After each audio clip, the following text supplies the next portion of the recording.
Pornography থেকে বাঁচার উপায় কি? ডাক্তার হয়ে চোখের হেফাজত করার উপায় কি? প্রথম প্রশ্ন উত্তর হলো যে চোখের জেনা থেকে বাঁচা এতটাই জটিল যে এখন দিন যত অতিক্রম হচ্ছে তত বেশি ফিতনা চতুর্দিক থেকে আমাদেরকে ঘিরে ধরছে।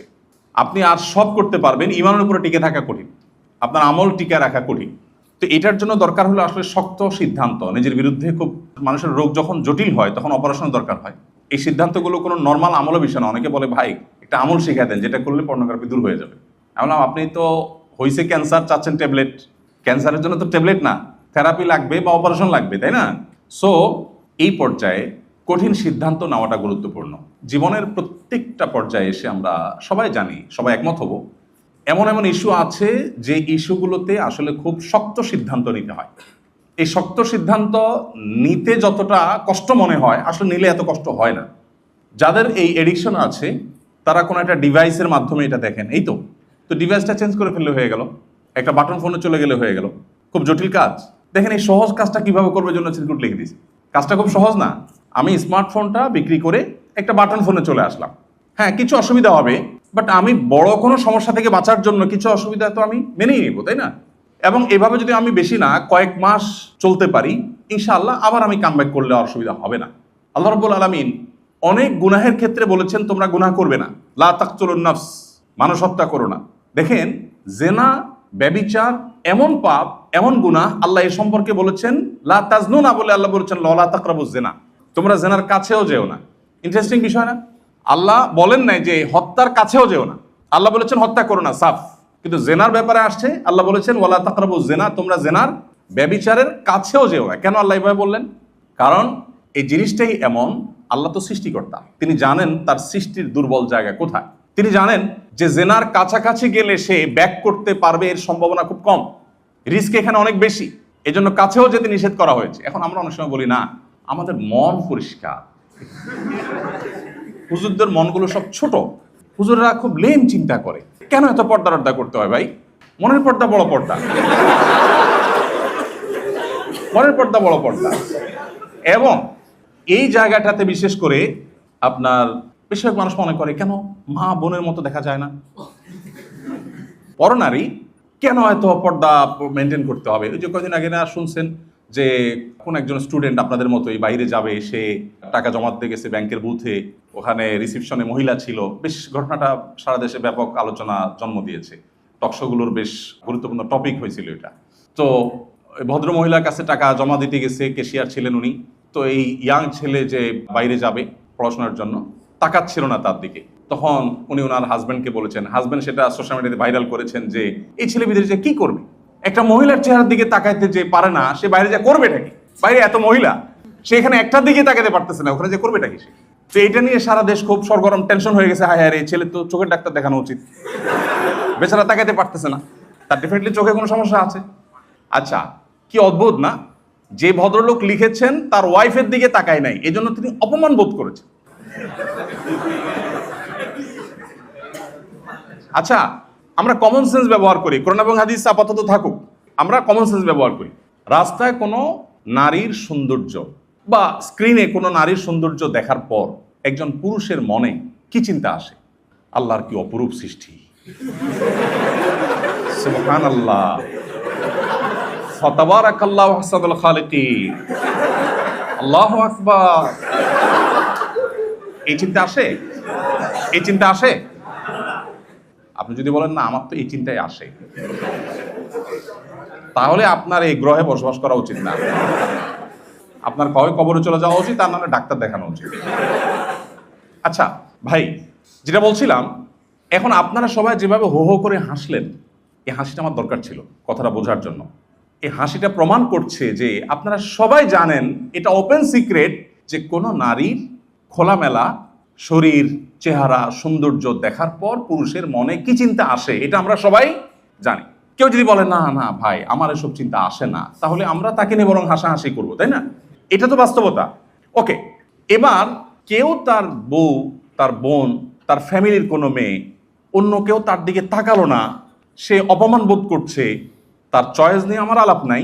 কিন্তু আমার আলাপটা হলো যে কমন সেন্স কি বলছে, যে তার ওয়াইফের সৌন্দর্য অবলোকন করে কেউ তো এখানে আল্লাহর সৃষ্টি রহস্য আবিষ্কার করতে যাইতো না, নিশ্চয়ই সে মনে মনে জেনা করত। কি বলেন? জেনার বিভিন্ন লেভেল আছে, ধরেই যে একেবারে সে সিরিয়াস লেভেলের জেনা করতো, মনের জেনা, আমি সেটা বলছি না, বাট শুরুটা হতো। ঠিক কিনা বলেন?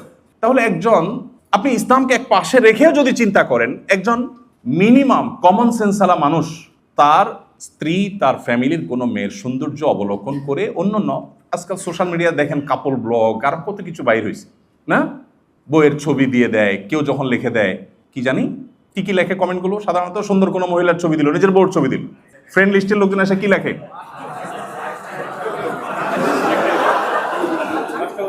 আচ্ছা যেই সব বলার দরকার নেই আমাদের, যে শব্দগুলো ব্যবহার করা হয় এই শব্দগুলো দেখে সে আবার রিপ্লাইতে লেখে থ্যাঙ্কস ভাইয়া।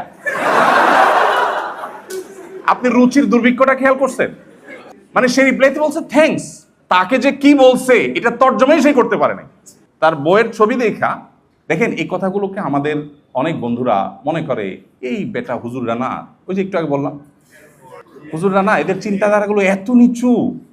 এখন আমার কথা হলো যে ভাই, আল্লাহ তাআলা সৃষ্টিগতভাবে প্রকৃতিগতভাবে তৈরি করেছেন এমন যে নারী পুরুষ একে অন্যের প্রতি আকৃষ্ট হবে। এটা তো আল্লাহ তাআলা প্রকৃতিভাবে করে রেখেছেন। এখন সেজন্যই তো এই জায়গাটাতে আল্লাহ রাব্বুল আলামিন আমাদেরকে প্রতিবন্ধকতা দিয়েছেন। আসলে আমরা মূল জায়গায় আসি। এখন আপনি আপনার পরিবারের কোনো মেয়ের ছবি দিয়ে বা তাকে আপনি খোলামেলা পোশাকে নিয়ে কোথাও গেলেন, কোনো পাবলিক প্রোগ্রামে, বিয়ে শাদিতে বা যেখানে গেলেন, আপনি নিজে এইরকম কোন দৃশ্য অন্য কারোর দেখে আপনি কি করেন, জাস্ট আপনার নিজেরটা চিন্তা করেন, তাহলে তো উত্তর পেয়ে যান। যে আপনারটা দেখে বাকিরা কি চিন্তা করে, যেই চিন্তাগুলো তারা করে এর একটাও যদি মুখ দিয়ে তারা উচ্চারণ করত অথবা প্লে কার্ডে লিখে ধরে রাখতো, আপনি জুতা নিয়ে দৌড়াতেন। বাট আপনি জেনেও না জেনে ভান করে আছেন। আপনার কাছে মনে হচ্ছে যে আল্লাহ তাআলা বোধহয় বোঝা চাপাই দিয়েছেন। আল্লাহ যে পর্দারে বিধান দিয়ে আপনার ফ্যামিলির সেফটি, সিকিউরিটি, তাদের আত্মসম্মান, তাদের আত্মমর্যাদাকে আল্লাহ তাআলা সেভ করেছেন, আপনি সেভাবে ভাবছেনই না, আপনি এটাকে বোঝা মনে করছেন। দেখুন আজকের এই পৃথিবীর যেদিকে তাকাবেন সব দিকে আপনি একটি আহ্বান পাবেন, ভোগ করো। একমাত্র দিন পাবেন, ইসলাম পাবেন, আপনাকে বলবে স্যাক্রিফাইস করো, কন্ট্রোল করো, নিয়ন্ত্রণ করো। সিয়ামের মানেই হলো বিরত থাকা। সিয়ামের মানে কি? বিরত থাকা। পৃথিবীতে ইসলাম ছাড়া, বিশেষ করে ভোগবাদী এই পৃথিবীতে আপনি যে দিকে তাকাবেন, প্রত্যেকটা বিজ্ঞাপনী বিলবোর্ড, প্রতিটা অ্যাডভার্টাইজ, প্রতিটা বিজ্ঞাপন আপনাকে ভোগের আহ্বান করছে। এই পৃথিবীর সব কিছু আপনাকে ভোগের আহ্বান করছে, ঘুরিয়ে ফিরিয়ে ভোগটাই মুখ্য। বাট ইসলাম আপনাকে বলবে স্যাক্রিফাইস করেন, ত্যাগ করেন। স্যাক্রিফাইস এবং ত্যাগের এই মানসিকতা যখন মানুষ তৈরি করতে পারে, তখন তার মধ্যে সুখের আসল ঠিকানা তার মধ্যে চলে আসে। আর ভোগ মানুষকে এমন একটা জায়গায় নিয়ে যায়, তাকে সারা জীবন হতাশার সমুদ্রে নিয়ে যায়। বা যেভাবে মনে হয় যে ভোগ শেখাচ্ছে, বসেও ভোগ করতে উৎসুক হচ্ছে, এতে মনে হয় সে সুখের দিকে যাচ্ছে, আসলে সে আস্তে আস্তে হতাশার দিকে যাচ্ছে। এটা বোঝার জন্য পণ্ডিত হওয়ার দরকার নাই।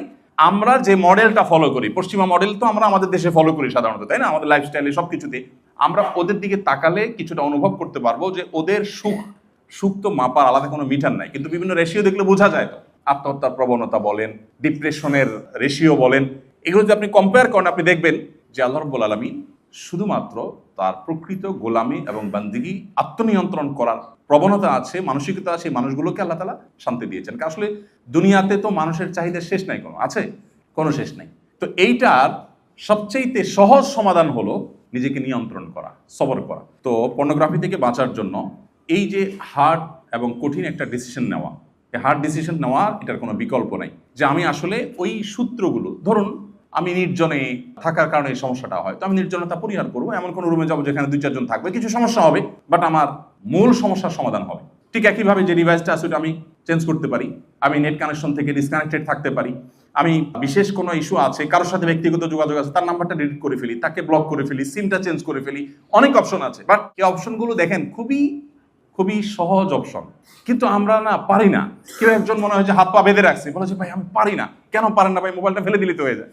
আপনি যদি কোথাও ফেলতে আপনার খারাপ লাগে, আমাকে দিয়ে দেন, এটা তো জটিল কোনো ইস্যু না ভাই। তো আল্লাহ তাআলা আমাদেরকে হিম্মত দান করুন, সাহসিকতা আল্লাহ তাআলা দান করুন। স্থায়ী সমাধান হলো বিয়ে শাদী, বিয়ে করে ফেলা। তো বিয়ে নিয়ে এত প্রশ্ন আপনাদের, আমি এক নজর দেখলাম, সুবহানাল্লাহ, মানে লিটন ভাই হাতে কতগুলা দিছি, রিপিটেড প্রশ্ন, বিয়ে বিয়ে বিয়ে। আপনাদের আর্তনাদ, আপনাদের এই আর্তচিৎকার দেখেন। ইসলাম শুধুমাত্র আপনাদের এই এই যে প্রকৃতিগত নেচারাল আপনাদের যে ডিমান্ড, এটাকে একমাত্র ইসলাম রেসপেক্ট করে। আপনি ইসলামের বাইরে আজকের এই প্রচলিত সমাজের কাছে যান, বলবেন নো, খবরদার, বয়স হয়েছে কত বেটা, তুমি আগে নিজের পায়ে দাঁড়াও। এখন যে দাঁড়াচ্ছ এগুলো তোমার পাও, তোমার না, সো নিজের পায়ে দাঁড়াও। আপনি দেখবেন কই না, আমার পা তো আমারই আছে, কিন্তু সমাজ বলতেছে না না, নিজের পায়ে দাঁড়াও। আমি আমার গল্প সবসময় বলি, এর আগেও এখানে একটা প্রোগ্রামে বলছিলাম ভাইদেরকে, আমি বিয়ে করেছি তখন আমার বেতন 2800 টাকা। 2800 টাকা বেতন তখন আমি বিয়ে করেছি কোথায়? ঢাকা শহরের বাড়িয়ালির মেয়ে, গ্রামে, এদের জন্ম ঢাকায়, সব ভাই বোনের, এরা এস্টাবলিশড এখানে, আর আমার বেতন কত? 2800 টাকা। তো আমি তো সাহস করছি আলহামদুলিল্লাহ। যাই হোক, সে গল্প অন্যদিন বলা যাবে। খোলাসা কথা হলো, পর্নোগ্রাফি থেকে বাঁচার জন্য আর্লি বিয়ে করা এবং নির্জনতা দূর করা, এবং আপনার যে ডিভাইসগুলো বা যে আপনার ইস্যুগুলো আমাকে এইদিকে নিয়ে যায়, সেগুলো থেকে সম্পর্ক ছিন্ন করার জন্য কিছু শক্ত সিদ্ধান্ত নেওয়া, এগুলো ছাড়া আসলে এখান থেকে বাঁচা খুবই কঠিন।